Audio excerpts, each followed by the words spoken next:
मसला ये है कि ये जो जीएसपी प्लस स्टेटस है ये 31 दिसंबर 2023 को खत्म हो रहा है। ये तो बड़ी परेशान कुन सिचुएशन नहीं। ये इल्जामात मौजूद हैं कि सिविल और पॉलिटिकल राइट्स, ह्यूमन राइट्स का इशू है। इसके ऊपर यूरोपियन यूनियन किस तरीके से इस मामले को देख रहा है। गोल्डमैन सैक्स जो कि सेकंड लार्जेस्ट इन्वेस्टमेंट बैंक है वर्ल्ड का बाय रेवेन्यू, कि इंडिया 2050 तक पीछे कर देगा अमेरिका को। हम एक चेंज लेकर आएंगे, तब्दीली लेकर आएंगे, तो मतलब ये थी तब्दीली। वजह उसकी क्या है? देखो, पाकिस्तान तन तन्हा इस इलाके में मौजूद है, हमारा कोई दोस्त नहीं। जब हम सारा बचपन सुनते रहे उम्मा उम्मा कर प्यारे, उम्मा उम्मा गुटड़ू गूं, उम्मा उम्मा गुटड़ गुटारे, अब उम्मा की तरफ देखें। जो पब्लिक सपोर्ट और पब्लिक की भलाई के काम होते हैं, इंडिया ने वो किए।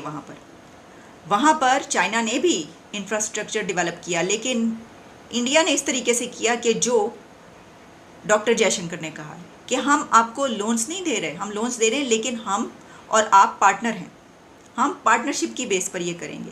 वो चीज़ अफ्रीकन कंट्रीज और चाइना के बीच नहीं थी। लाख रुपया तेजी से गिर गया, रुपए की ऊंची उड़ान, डॉलर के मुकाबले रुपए की बड़ी छलांग। लेकिन क्योंकि यूरोपियन यूनियन के अंदर अभी इख्तलाफात हैं, तो एक चीज तय है कि वो इतना आसान नहीं होगा। हेलो फ्रेंड्स, जय हिंद। हिंदुस्तान स्पेशल में आपका स्वागत है दोस्तों। जैसा कि दोस्तों आपने क्लिप में देखा, पाकिस्तानी मीडिया ये चर्चा कर रहा है कि यूरोपियन यूनियन पाकिस्तान का जीएसपी प्लस स्टेटस एक्सटेंड नहीं करेगी। दरअसल पाकिस्तान को 2014 में यूरोपियन यूनियन ने जीएसपी प्लस स्टेटस दिया था, जिसके तहत पाकिस्तान को ट्रेड में खास छूट मिली हुई थी। लेकिन अब पाकिस्तानी मीडिया यह बता रहा है कि इस साल के अंत में यह स्टेटस की मियाद खत्म हो जाएगी और लगता है कि यूरोपियन यूनियन इसको एक्सटेंड नहीं करने वाला। सन 1947 के बाद पाकिस्तान की अर्थव्यवस्था इतनी मुश्किल में आई है, बड़ी मुश्किल से पिछले दिनों अंतर्राष्ट्रीय मुद्रा कोष की तरफ से उसे कर्ज की मंजूरी मिली है। कर्ज मिलने के बाद देश में पिछला हफ्ता कुछ बेहतर गुजरा, लेकिन इसके बाद भी देश के आर्थिक विशेषज्ञ चिंतित हैं। उन्हें चिंता सता रही है कि पाकिस्तान के साथ जुड़े कर्ज के आंकड़े में भी तेजी से इजाफा हो रहा है। आईएमएफ की तरफ से मिला कर्ज उसकी मदद तो करेगा, लेकिन साथ ही उसकी परेशानियों को भी दोगुना कर देगा।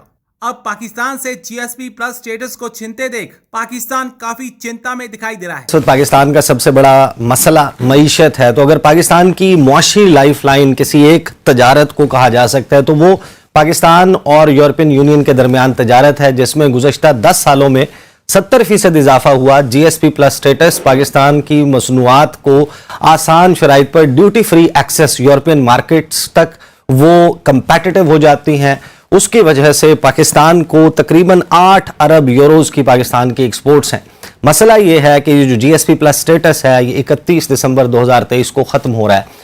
इस स्टेटस के लिए 27 इंटरनेशनल कन्वेंशंस और ट्रीटीज हैं जिनके ऊपर पाकिस्तान ने अमल दरामद करना होता है, जिसमें एक बहुत ही इंपॉर्टेंट और टॉप ऑफ द लिस्ट जो ट्रीटी है, जो कन्वेंशन है, वो international convention on civil and political rights है। क्या पाकिस्तान के पास ये स्टेटस बस बरकरार रहेगा या नहीं रहेगा एक ऐसे वक्त में जब पाकिस्तान में एक पॉलिटिकल क्योस की सिचुएशन है। ये इल्जामात मौजूद हैं कि सिविल और पॉलिटिकल राइट्स, ह्यूमन राइट्स का इशू है। इसके ऊपर यूरोपियन यूनियन किस तरीके से इस मामले को देख रहा है। कामरान बताइए कि कैसा रहा एक तो दौरा, और उसमें जीएसपी प्लस स्टेटस के हवाले से क्या आप लोगों को बताया गया है। देखिए, जैसे आपने बैकग्राउंड तो बता दिया कि ये 10 साल जो प्रोग्राम था 2014 में शुरू हुआ था, इस साल के आखिर में खत्म हो रहा है। जो सबसे अहम सवाल है, लेकिन क्योंकि यूरोपियन यूनियन के अंदर अभी इख्तलाफात हैं, मसलन जो यूरोपियन पार्लियामेंट और जो यूरोपियन काउंसिल है, यानी कि जो हेड्स ऑफ गवर्नमेंट और हेड्स ऑफ स्टेट हैं यूरोपियन यूनियन के, वो चाहते हैं कि जो अगला जो जीएसपी प्लस की जो रेगुलेशंस हैं उसमें एक नई शर्त आयद की जाए कि जो माइग्रेशन वाला मामला है उसको बीच में शामिल किया जाए कि वो कंट्रीज जो इसके बेनिफिशरीज हैं वो कंप्लाई करें माइग्रेशन के हवाले से। जो गैर कानूनी तौर पर लोग यूरोप आते हैं उनको रोकने के लिए वो इकदाम करें और उसको लिंक करें जीएसपी प्लस जो अगली स्कीम है।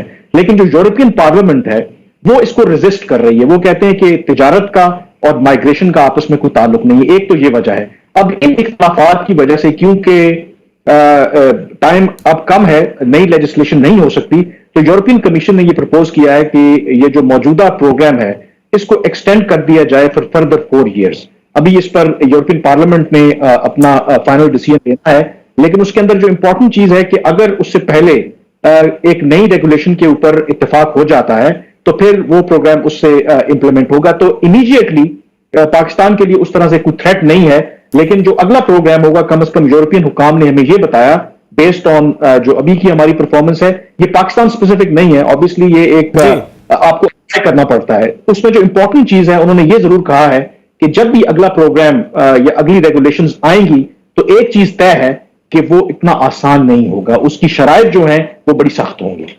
शराइत सख्त होंगी। दूसरा मुझे ये भी बता दें कामरान कि ये भी तज़किरा हुआ कि 9 मई के वाक़यात जो हैं उनके हवाले से भी रिपोर्ट, अपनी असेसमेंट रिपोर्ट जो है उसमें शामिल की जाएगी, जो गालिबन सितंबर में आ रही है।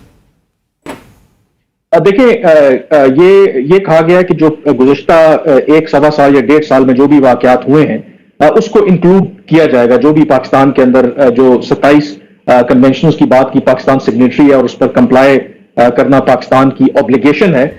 रुपए और पाकिस्तानी मईशत तन्हा तन्हा महसूस कर रही है। अच्छा, इसका इसहाक डार साहब से भी कोई ताल्लुक नहीं, मैं क्लियर बात आपसे कर रहा हूँ। इसका इसहाक डार साहब से कोई ताल्लुक नहीं है, इसका असद उमर से कोई ताल्लुक नहीं है, इसका शॉर्टकट तरीन से कोई ताल्लुक नहीं है, इसका अब्दुल हफीज शेख साहब से कोई ताल्लुक नहीं है। जिस दिन तक आप लोग मेरी बात नहीं मानोगे ना, तो आप लोगों की दुकान नहीं चलेगी, आपकी दुकानदारी नहीं चलेगी। वजह उसकी क्या है? देखो, पाकिस्तान तन तन्हा इस इलाके में मौजूद है, हमारा कोई दोस्त नहीं। जब हम सारा बचपन सुनते रहे, उम्मा उम्मा कर प्यारे, उम्मा उम्मा गुटड़ू गूं, उम्मा उम्मा गुटड़ गुटाड़े। अब उम्मा की तरफ देखें तो $2 अरब दे रहे, $3 अरब दे रहे, हाय हमारे दोस्त आ गए, हाय उम्मा ने हमारी मदद कर दी। भाई ये तो उनके लिए छोले मुरमुरे हैं यार। वर्ल्ड कप फीफा का फुटबॉल हुआ, उसके अंदर पता नहीं $अरबों उन्होंने लगा दिए। पाकिस्तान की आबादी 25 करोड़ होने को आ गई। अब किसी ने 23 करोड़ कहा ना तो मैं उसको छोड़ूंगा नहीं, सही है। अब बात ये, पाकिस्तान की आबादी गई बढ़, हम दुनिया का 5वां सबसे ज्यादा बड़ी आबादी वाला मुल्क है। वो बच्चा जो इंटरव्यू ले रहा था ना यहाँ पे एक नामालूम सियासतदान का, तो वो बच्चा उसने शुरू किया इंटरव्यू, आपने देखा होगा इंटरनेशनल मीडिया पर। उसने कहा मैं पाकिस्तान के बारे में क्यों सोचना चाहिए, पता है आपको? उसने स्टार्ट किया interview, one of the top anchors है वो, अमेरिकन उस पे है, वो एशियन ओरिजिन का। उसने कहा why should we be concerned about Pakistan? उसने कहा it's a 5th most populous country in the world, 5वां सबसे ज्यादा आबादी वाला मुल्क है दुनिया का पाकिस्तान। और कुछ हो नहीं हो, हर घर में 2 क्रिकेट टीम जरूर निकल रही हैं, आपस में T20 का मैच करा दो इनका। इस मामले में हम कहीं पीछे नहीं है। और जम्मे गफीर इलाका इतना सा है पाकिस्तान।